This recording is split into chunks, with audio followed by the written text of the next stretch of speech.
Star उत्सव पर देखिए अपने चहीते शोज 1 अप्रैल से डीडी फ्री डिश पर।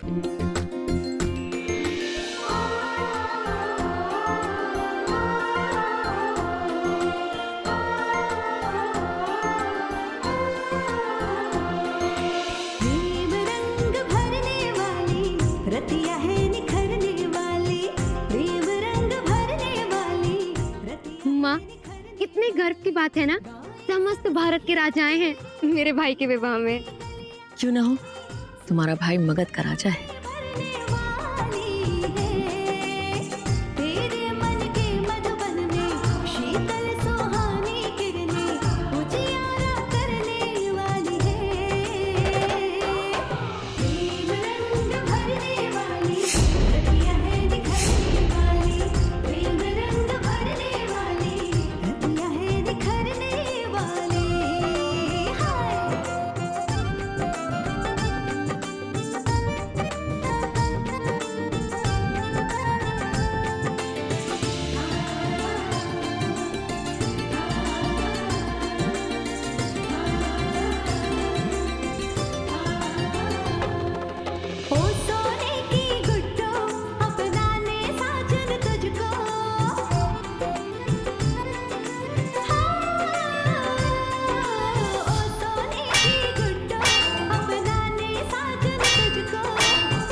उठाओ तलवार। ये लीजिए, मेरी तलवार संभाल के रखिए और मेरे भाइयों को मत दीजिएगा। अरे नंदिनी, बहुत अच्छा खेल रही हो तुम। नंदिनी अच्छा खेल रही हो। चलिए ना पिता महाराज, मैं आपके साथ ही खेलूंगी, धन भैया के साथ नहीं खेलूंगी। माँ, ये तो वही उत्कल राजा मुंजमणि है ना? ये तो पिता महाराज के मित्र थे। ये यहाँ क्या कर रहे हैं?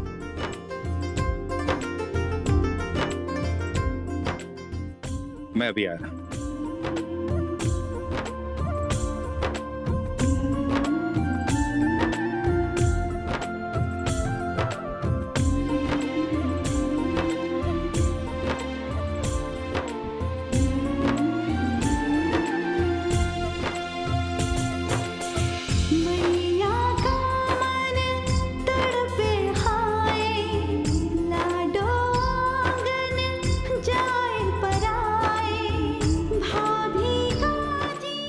माँ, मैं अभी आई।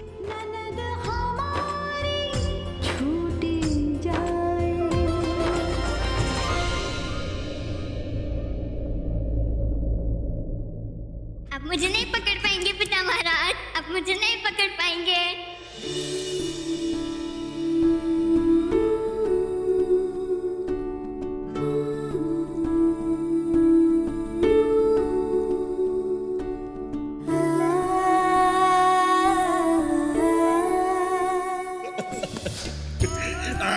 पकड़ लिया नंदिनी को। ये तो छल है ना पिता महाराज, मैं इतनी छोटी और आप इतने बड़े। ऐसे कोई तेज भागकर कोई बच्चे को पकड़ता है क्या? जाइए, मैं आपसे बात नहीं करती, नहीं करूंगी, नहीं करूंगी, नहीं करती। इतना सारा क्रोध मेरी बिटिया को, बोला क्यों? नंदिनी,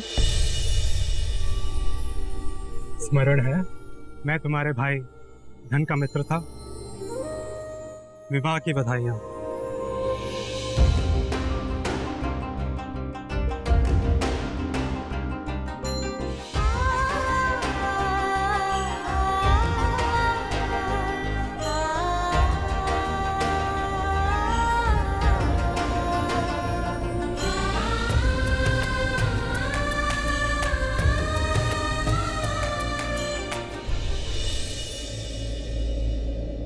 मैं जानती हूँ नंदिनी, तुम क्या सोच रही हो।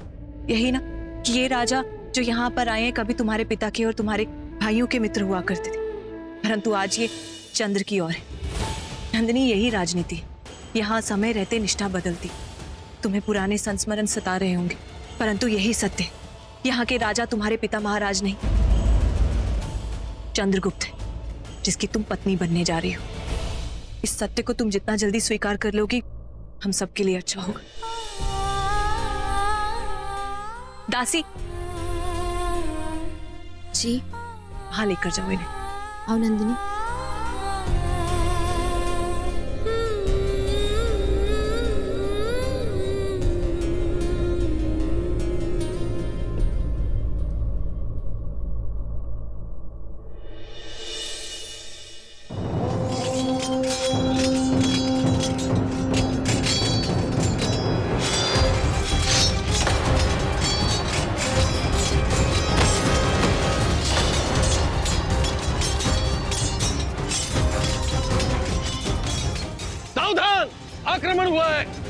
परिवार के लिए सुरक्षा घेरा बनाओ शीघ्र।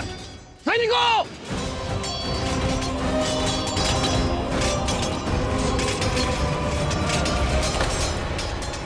मेरी सहायता करो नंदिनी, मेरी पीठ पे से कटार निकालो।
यही सोच रहे ना कि यदि मैं यहाँ हूं तो वो कौन था, और स्वयं तुम्हें दिखाता। चलो मेरे साथ।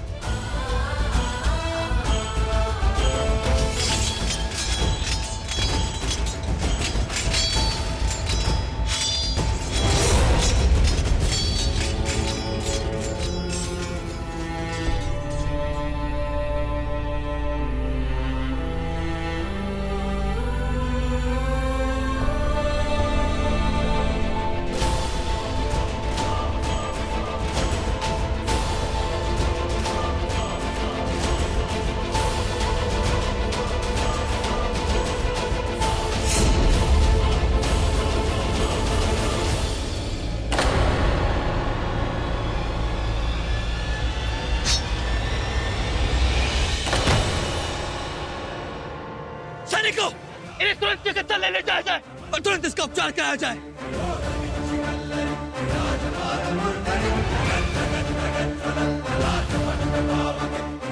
बहुत बुरा लग रहा होगा ना, एक बार फिर मुझे मारने का प्रयास असफल रहा। कैसी हो तुम?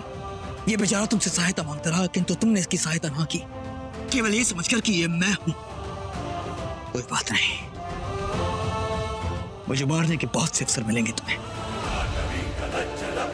सैनिकों, सभी बंदियों को अंधकूप में डाला जाए। अब इनके जीवन में केवल अंधेरा होगा।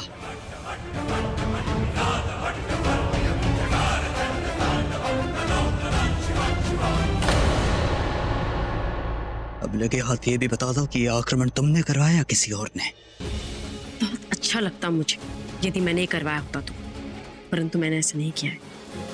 कोई बात नहीं, जिसने भी किया है उसे उचित दंड मिलेगा। शांति शांति। मगधराज का उत्सव है और बड़े उत्सव में छोटे विघ्न आते रहते हैं, परंतु परिस्थिति अब पूर्णतः नियंत्रण में है। समारोह वैसे ही चलेगा जैसे चल रहा था। संगीत प्रारंभ किया जाए।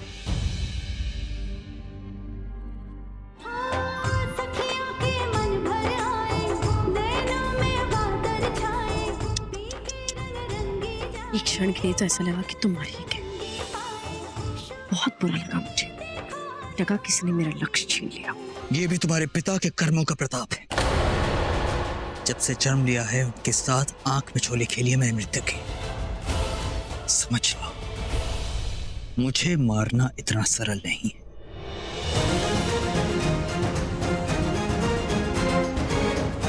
तुम होने वाली पत्नी हो मेरी, अपने होने वाले पति का हाथ पकड़ो। मैं चाहता हूं कि तुम अतिथियों का अभिवादन करो प्रसन्न होकर। तो केवल मुझे इस क्षण की प्रतीक्षा है जब मेरे हाथों से तुम्हारी मांग में लाल लाल सिंदूर होगा और तुम्हारी आंखों में रक्त के आंसू। प्रसन्न हो।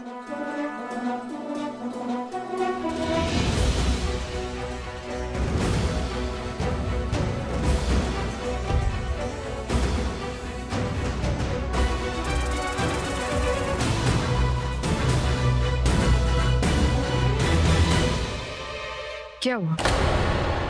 आप उन्हें ऐसे क्यों देख रही है? कितनी अजीब बात है ना, उसे राजा नहीं चाहिए। ऐसी कौन लड़की होगी जिसे एक राजा नहीं चाहिए अपने शौहर के लिए? क्योंकि वो चंद्र से नफरत करती है माँ। यही कमाल की बात है हेलेना, जो नंदिनी को इतना खतरनाक बनाती है।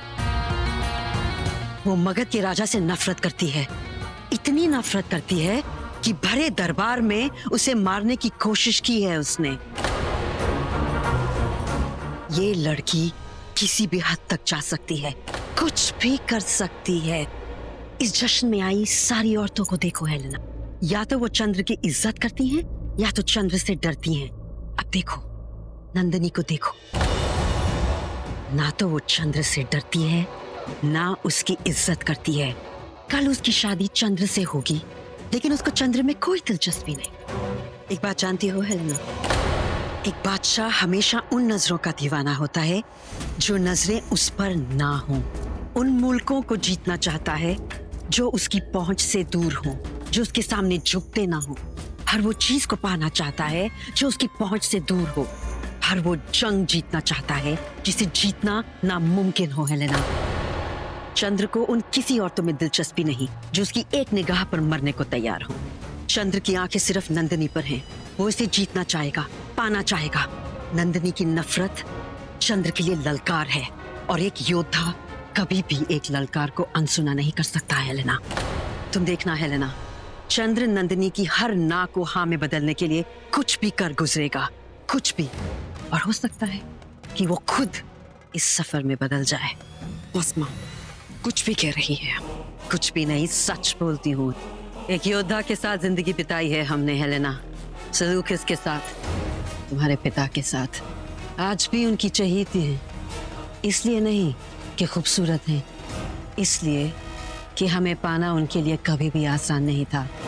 और जो चीज आसानी से नहीं मिलती, उस चीज के लिए दिल में जगह बन ही जाती है। हेलेना मेरी बच्ची, हमें डर लग रहा है तुम्हारे लिए। हमें यकीन है कि ये नंदिनी तुम्हारा हक छीनने वाली है।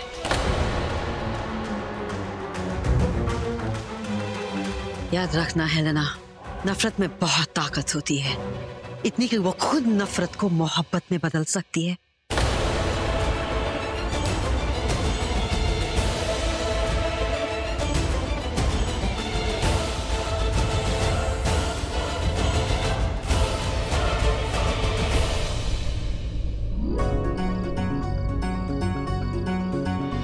मेहंदी की विधि? हल्दी के पश्चात मेहंदी की विधि होती है। शगुन है, इसलिए जरूरी है।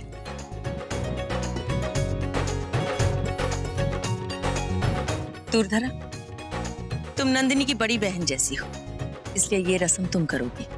जी माँ। नंदिनी बैठो।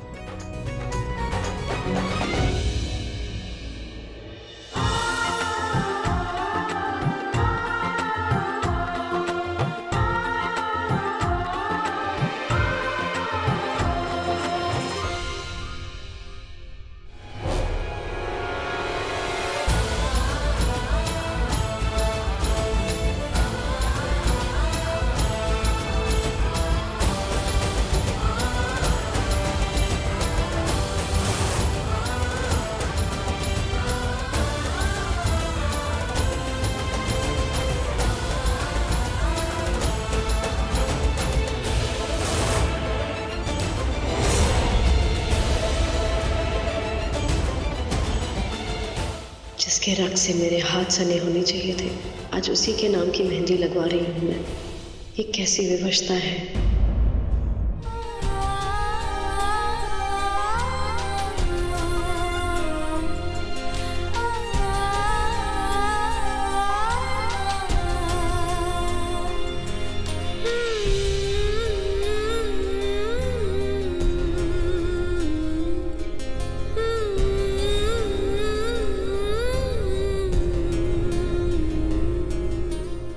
तुम्हारी हृदय की पीड़ा मैं समझ सकती हूँ नंदिनी। हम दोनों का पीड़ा समान है। हम दोनों ने उन्हें खोया जिन्हें हम अपने प्राण से भी ज्यादा प्रेम करते थे। तुमने अपने पिता को खोया, मैंने अपने पति को। तुम्हारे पिता को तो नहीं लौटा सकती, परंतु प्रयास होगा कि तुम्हें अपना बेटी बनाकर रख सकूं।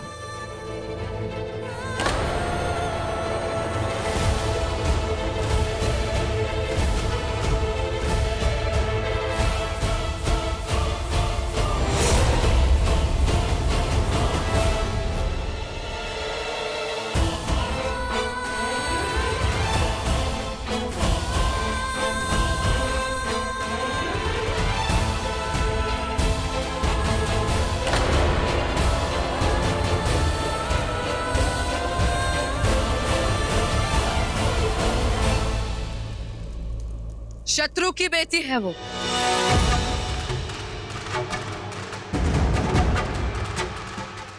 हाँ, शत्रु की बेटी है वो और आप उसे अपनी बेटी मान रही हैं।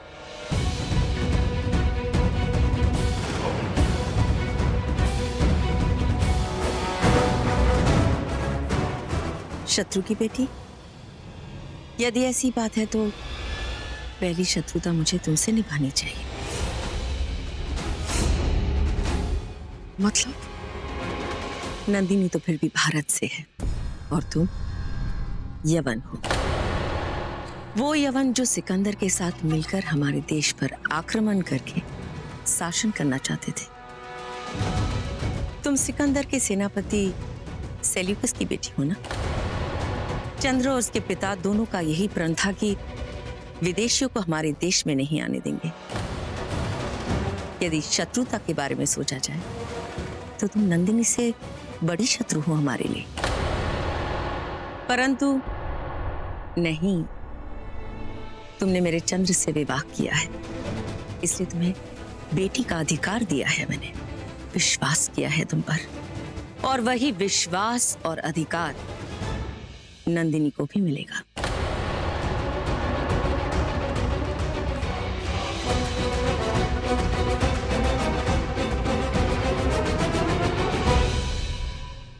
अगर आप मगध की राजमाता हैं तो मैं भी यहाँ की पतरानी हूँ।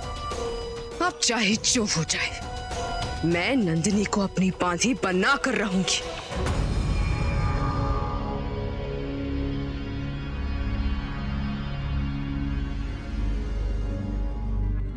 सारे प्रबंध हो गए? जी। उत्तम।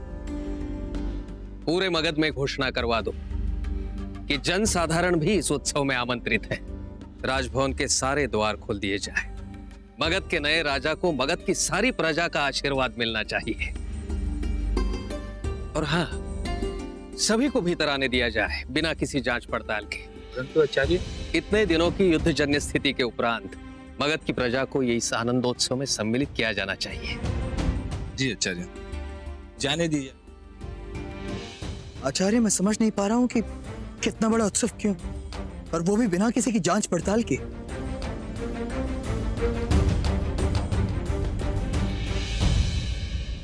क्योंकि नंद अभी जीवित है और अपनी पुत्री के विवाह को रोकने के लिए वो अवश्य आएगा। तुम्हारे संगीत महोत्सव में हुआ आक्रमण भी अमात्य राक्षस की ही योजना थी। वो दोबारा प्रयास अवश्य करेंगे। नंद अपने रक्त, अपनी पुत्री को बचाने के लिए तुम्हारा रक्त बहाने से नहीं चुकेगा।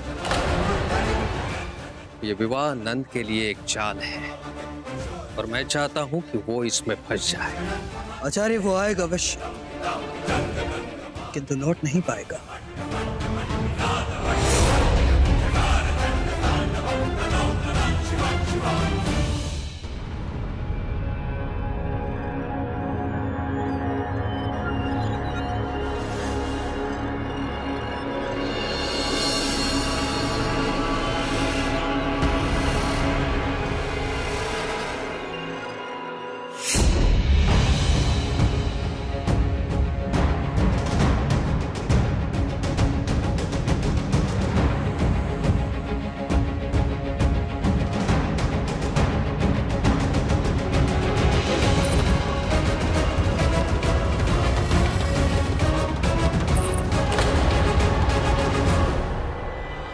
स्वर कैसा है? वहां से आ रहा है।